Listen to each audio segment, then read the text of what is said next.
We are pleased to be joined by our Dallas Cowboys insider and 1/3 of Sean, RJ, and Bobby. He is, of course, Bobby Belt. You can find him on Twitter at BobbyBeltTX. What were you doing with the phone? I was doing an endless loop.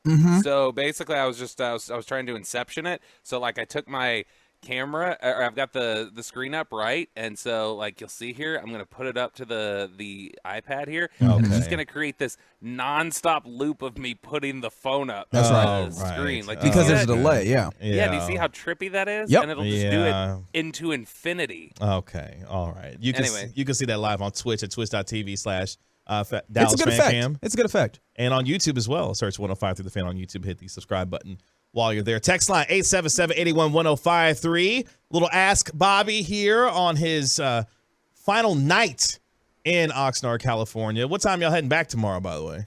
I think we leave at like 3. Ooh, this is getting redder and redder, guys. Okay, all right, Holy cow, all right. Put it down, Bobby. Put it down. Yeah, it looks like it's a descent into hell. Yeah, like it's doing a lot there. All right, let's begin this Ask Bobby. I have a quick question. May I ask? I'll go for a quick question. I mean, your name's on the show, so I appreciate that. Is Tyron cooked? that was also a question that was on. So that was somebody's question. Oh, really? Somebody's question was quite almost literally.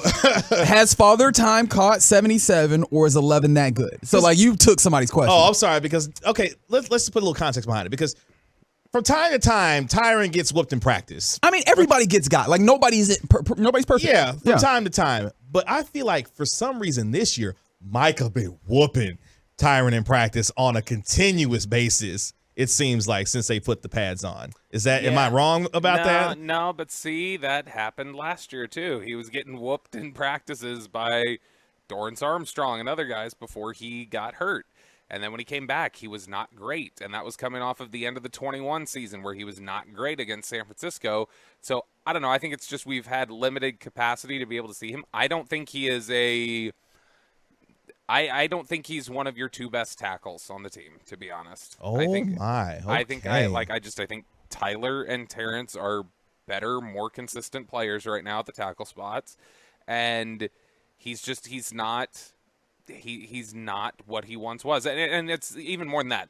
It's not just he's not what he once was. He is just not a really good tackle anymore. He's like, on some days he's a good tackle, and on other days he's a not so good tackle. And there's been a lot of times going up against a guy who, at this rate, will be going to the Hall of Fame, coming off the edge, and is young and in his prime. He's gonna look tough a lot. And I would even say maybe not even in his prime. He's on the ascent because I still am not certain that Micah has reached his peak. So no, I understand what you're saying there. With that being said, like what you're saying, right? He's not one of the 2 best tackles. I think that's a fair assessment.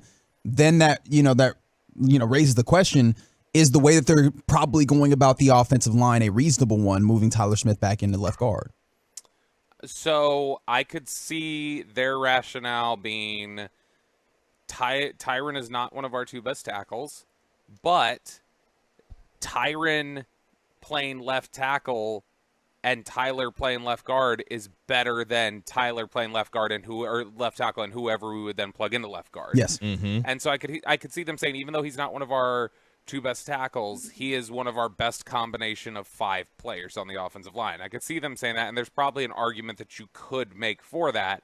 But man, I don't know why you'd mess with somebody who you hope to be your future cornerstone left tackle in Tyler Smith. I don't know why you'd want to mess with that, why you'd want to play around with that.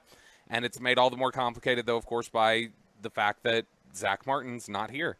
And so as long as Zach Martin's not here, and I guessing they don't want to be on, have Farniak or Edoga or whoever else in there at left guard and then somebody else plugged in at right guard, I think that would probably make them feel like they've got too much vulnerability up the middle. And so because of that, they have shuffled the line the way they have. Bobby from the 214, they say, as your nemesis, how is the kicking situation as we go around and ask Bobby? Your kicker is not on the roster, I don't think. Oh, okay. My. Interesting. Oh, what makes you say that? Oh, right. These first couple days, and I did not chart kicking today. I don't know how it went today, but I do know that the first couple days, it was like Vizcaino was 12 of 17, I think, and Aubrey was 12 of 17, and neither one of them looked to have like a ton of power in their leg. Like they're not booming kicks. So I don't know. I still think that week 1, it's somebody else at kicker. If I was going to lean towards one direction right now, Good band. Yeah, baby, you light up my life. Now, I would say the better kicker out here so far has been Vizcaino. I think that they liked more coming into camp. They liked Aubrey more. Sure. And so, he's working uphill a little bit. Has he been better by enough of a margin to undo what their priors were? Maybe not. And so I don't know. It's tough. If I were to guess today, I'd say they probably end out with Aubrey if it was going to be one of those two. But I still think the future kicker is not here yet. Oh man! So this Ask Bobby has gone pretty negatively. Let's see if we can get up. That's not negative. That's it's not. I'm not saying it's your fault. It's concerning. Okay, concerning. Thank you. Prophecy. Yes. It's prophecy. That's even worse. Don't use that word. Okay, Bobby. Let me see if I can tee you up for a good one. Strategic Insomnia on the Twitch chat asks, "How's Pollard ankle doing this camp?" He looks fine. I haven't seen anything that causes me concern or anything else. It's just they haven't had him out here with like a normal Tony Pollard workload. Because they said they were going to ease him into a little bit. Now, he was out there in 7-on-7 today and did a wheel route and beat Malik Jefferson and made a really nice catch. And you've seen him have some success, out there running the ball. The problem is that the run game has not looked great at all out here. Training camp practices are usually difficult to make the running game look good because you can't bring guys to the ground, so it's hard to tell what got whistled short, what would have been broken, those sort of things. But I think the defense has generally dominated the running game whenever they've had that out at these practices. And is that because the defense has all of a sudden gotten better at run defense, which they have not been great at the last couple of years? Or is that a symptom of there's no Zach Martin in there right now, and you're still feeling out the other combos? That's what I think remains to be seen. We are about to end the second week of training camp. By the way, Bobby Belt joining us here on the Get Right with Reggie KG here on 105 through the Fan. Are we getting more toward concerned territory when it comes to the absence of Zach Martin, or is it just more so once this team gets back to the Metroplex that we can, maybe see Zach Martin? Where are you at on the concern meter when it comes to Martin's absence at this point? So we entered camp. I felt pretty good about that he'd be here before we left, and now I don't feel great about it. Like about him anything happening in the near term, just because they seem pretty dug in.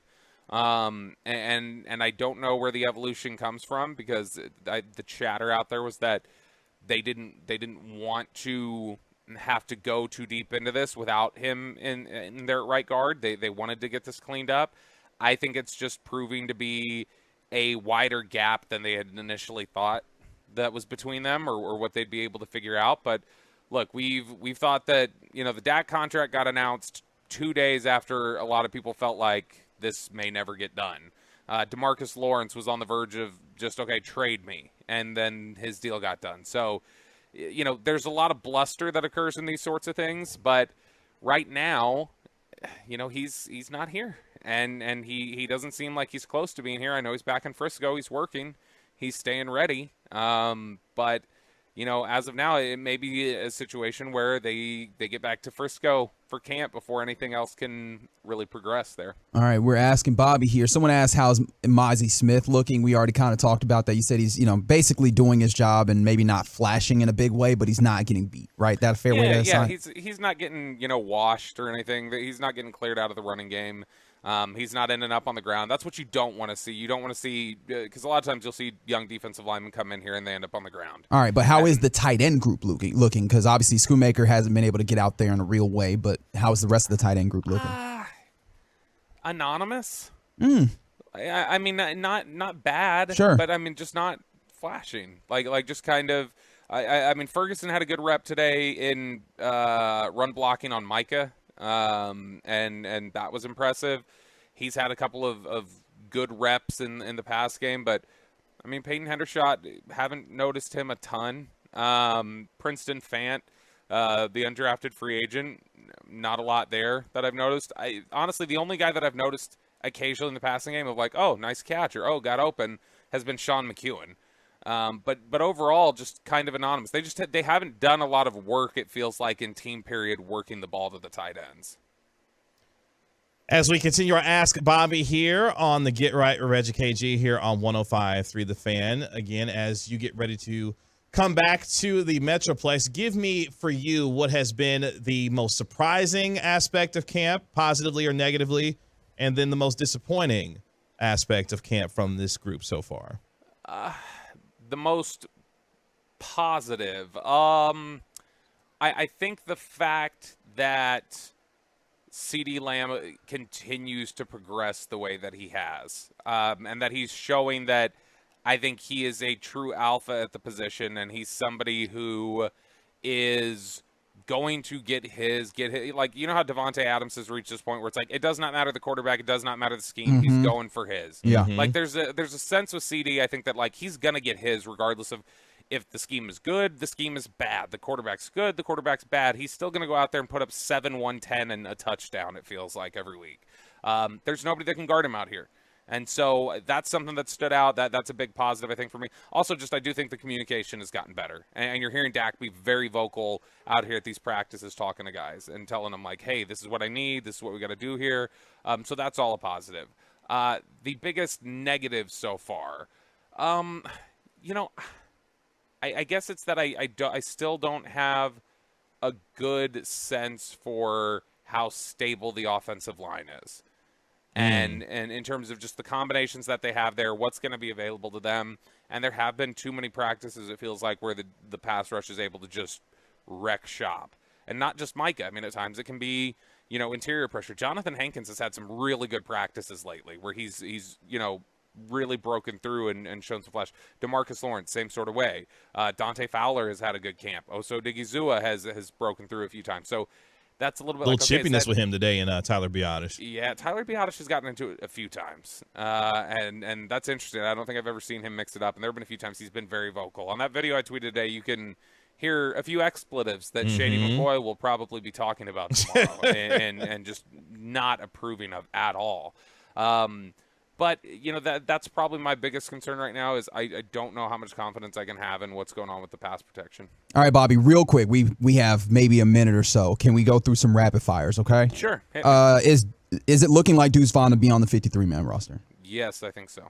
Will Luka Doncic win the MVP this year? No, he will not. He will, you know, probably ask out for a trade after Kyrie blows up the whole organization. All right, Bobby. Relax. I'm just saying probably not, just because, I mean, I think Jokic is still going to be Jokic, and people are going to feel guilty that they didn't give it to him last year. Do you play Immaculate Grid? Yes. Baseball and football. I play both of them. Does it make you feel like you actually like these sports?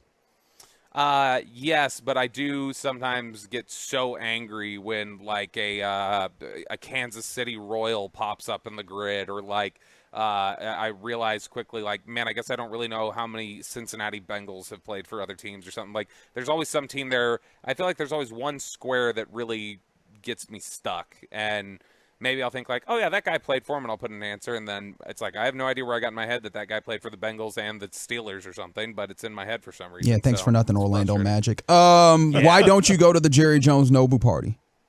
That is a long, complicated answer that I don't think, as I've tried to explain on the air several times, that is it journalistic integrity?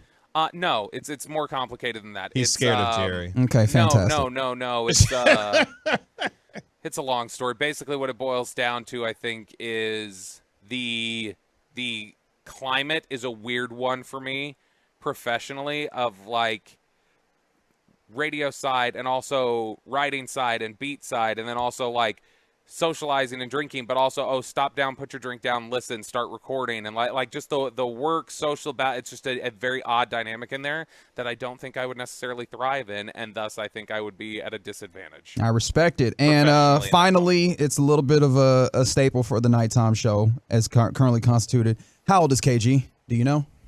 KG is 37. Close. Thanks for stopping by the booth, though. We appreciate you greatly. You're turning 37 this year, though, right? That is correct. I am. Yeah. See, I knew he was either 36 or 37. I just didn't know when he was turning. That's right. He's 36. All right. How old am I, Reg? I have no idea. He's 30. How old am I, KG? 33. 34. Oh, see, Oh, bro, I just had to pluck out a gray hair out of my beard. All right, get your face out the camera. I've been there. Okay. I've been Thanks for having me, guys. At least he didn't. All right, at least he didn't stick his tongue out, throughout the. There it is. There it is. All right. There it is. Goodbye, Bobby. Thank Thanks, you so much Robert. for your time. Have a safe. Love you all. Have a safe trip back, man.